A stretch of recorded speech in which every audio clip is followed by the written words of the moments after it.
बड़ी खबर, कतर में भारतीय दूतावास ने एडवाइजरी जारी की है क्योंकि पूरा मिडिल ईस्ट इस वक्त किस तरीके से तनावग्रस्त हो चुका है। भारतीयों से सुरक्षित स्थानों पर जाने की अपील की है कि जो भी सेफ प्लेस हो आपके आसपास वहां पहुंचे।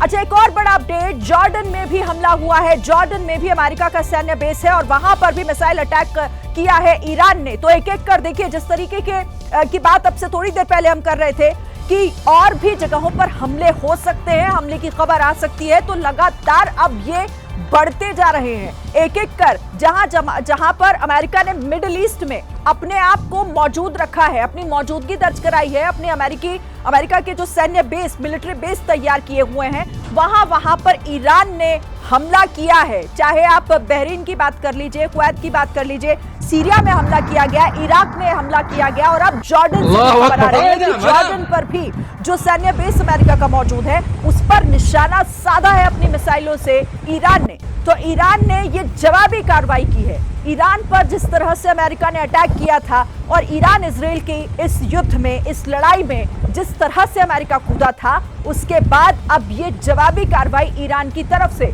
बड़ी खबर, ये ताजा तस्वीरों के साथ इस युद्ध का ये सबसे महत्वपूर्ण मोड़ इस वक्त हो जाता है। हमारे साथ एक खास मेहमान जुड़ गए हैं, रक्षा विशेषज्ञ अश्विनी सिवात सर इस वक्त हमारे साथ हैं। सिवात सर, आपको भी लगता था क्या कि ईरान इस तरीके से एक बड़ा हमला, और सिर्फ एक या दो यहाँ पर मुल्कों पर नहीं बल्कि मिडिल ईस्ट के कई ऐसी जो कंट्री है वहां से खबर आ रही है कि मिलिट्री एयरबेस पर निशाना साधा गया है अमेरिका के, क्या कहेंगे सर इस पर आप?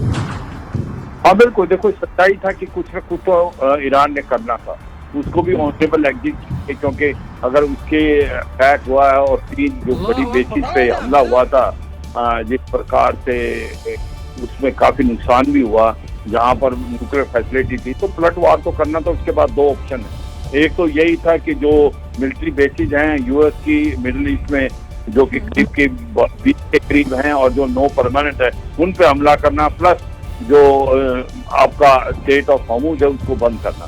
तो अभी इन्होंने अटैक कर दिया, मुझे लगता है स्टेट ऑफ हॉर्मुज भी एक बंद कर दें। आज जो अटैक किया है इन्होंने कतार में भी किया है, जॉर्डन में भी किया है, कुवैत में भी किया है, तो मिसाइलों से हमला किया है। कितना पे हुआ तो समय बताएगा। एक सेकंड के लिए रोक रही हूँ, एक ताजा अपडेट आ रहा है, उसके बाद अपनी बात पूरी कीजिएगा। ओमान में भी सायरन की आवाज सुनी जा रही है। तो एक एक कर इराक, बहरीन, जहां पर हमले किए गए, उसके अलावा भी कई जगहों पर सायरन जो है वो सुने जा रहे हैं। जॉर्डन पर ईरान हमला कर चुका है, वहां पर भी जो मिसाइलें हैं उससे अटैक किया गया, और अब ओमान में भी यहां पर भी हमले की खबर, क्योंकि वहां पर सायरन सुने जा रहे हैं। अश्विनी सर, अपनी बात इस सवाल के साथ आप पूरी कीजिएगा कि क्या इस बात की उम्मीद थी कि इस तरह से ईरान यहां पर हमला करेगा? अच्छा, एक मिनट आपको रोकती हूं। मिडिल ईस्ट के जिस तरीके से मिडिल ईस्ट में अब ये हमले हो रहे हैं, और आपको 2 तस्वीरें हम दिखा रहे हैं, ये कतर की तस्वीरें हैं, जो बताया जा रहा है कि हमले के बाद किस तरीके का वहां पर तनाव, किस तरीके की भगदड़ मची हुई दिखाई दे रही है। जो एक्सक्लूसिव तस्वीरें सामने आ रही हैं, ये कतर के दोहा की तस्वीरें हैं। आसमान में आपको ये मिसाइलें दिखाई दे रही हैं और नीचे दौड़ते भागते सहमे हुए लोग, क्योंकि इन्हें शायद इस बात की उम्मीद नहीं थी कि इस तरीके से ईरान अटैक करेगा, और इसीलिए वहां पर इस तरह का माहौल दिख रहा है।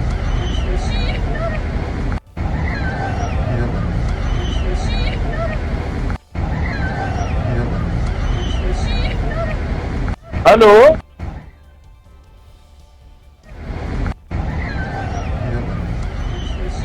तो ये तस्वीरें इस वक्त आपके सामने हैं, और ताजा जो जानकारियां निकल कर आ रही हैं उससे यही समझ आ रहा है कि पूरे मिडिल ईस्ट में इस वक्त तनाव का माहौल है। इस वक्त अफरा तफरी मची हुई है, क्योंकि ईरान अटैक कर रहा है मिडिल ईस्ट के कई देशों पर, वहां पर जहां पर अमेरिका ने अपना सैन्य बेस तैयार किया हुआ है, और चीख पुकार की आवाजें आपको सुनाई दे रही होंगी, दौड़ते हुए लोग आपको दिखाई दे रहे हैं। आप सोचिए कि वहां पर इस वक्त किस तरह की सिचुएशन बन गई है ईरान के इस अटैक के बाद, क्योंकि ईरान ने यहां पर जो मिलिट्री बेस अमेरिका का है उस पर हमला किया है। जगह जगह सायरन सुने जा रहे हैं, जगह जगह लोगों से यह अपील की जा रही है कि वो सुरक्षित रहें और किसी भी तरीके से अपने आसपास जो भी सुरक्षित जगह उनको मिलती है वहां पर जाएं और छिपे।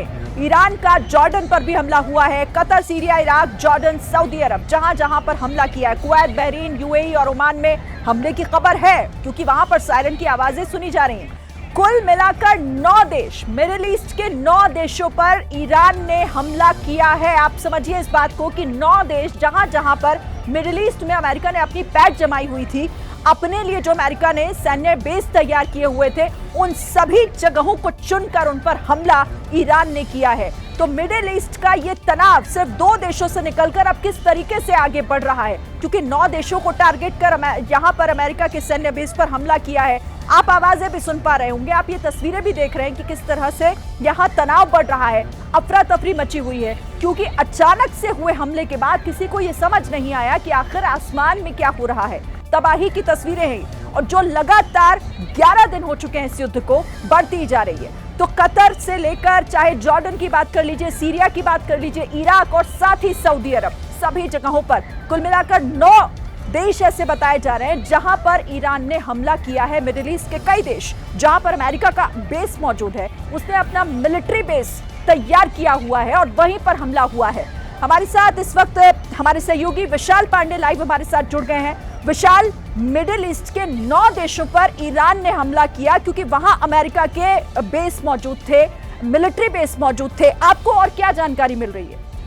देखिए, बिल्कुल ईरान ने कहा था कि अगर अमेरिका इजराइल से इस लड़ाई में बीच में आता है तो वो मिडिल ईस्ट में अमेरिका के जो सैन्य ठिकाने हैं उनको निशाना बनाया था। तो ईरान ने जो धमकी दी थी, उस धमकी के मुताबिक अब ईरान ने मिडिल ईस्ट में अमेरिकी सैन्य ठिकानों पर हमला करना शुरू कर दिया है, जिसमें कतर पर हमला किया है, जॉर्डन में हमला किया है, बहरीन में हमला किया है। इसके अलावा इराक का जो अल बसत एयरबेस है, वहां पर ईरान की तरफ से हमला किया गया है। ओमान में लगातार मैं एक सेकंड आपको रोकती हूँ क्योंकि एक बड़ा अपडेट मिल रहा है। ट्रंप पहुंच गए हैं व्हाइट हाउस के सिचुएशन रूम में, जहां पर वो जब भी पहुंचते हैं जब कुछ महत्वपूर्ण होता है। इससे पहले वो मॉनिटरिंग के लिए, जिस दिन हमले किए जा रहे थे ईरान के परमाणु ठिकानों पर, उस दिन भी उसी रूम में मौजूद थे। और आज उनकी वहां पर मौजूदगी होना ये किस तरफ इशारा करता है?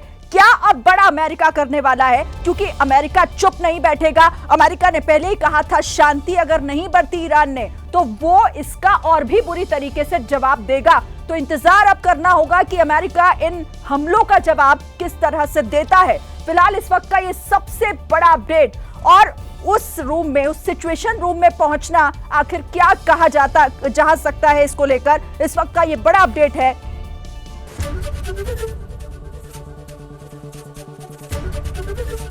एबीपी गंगा, खबर आपकी, जुबान आपकी।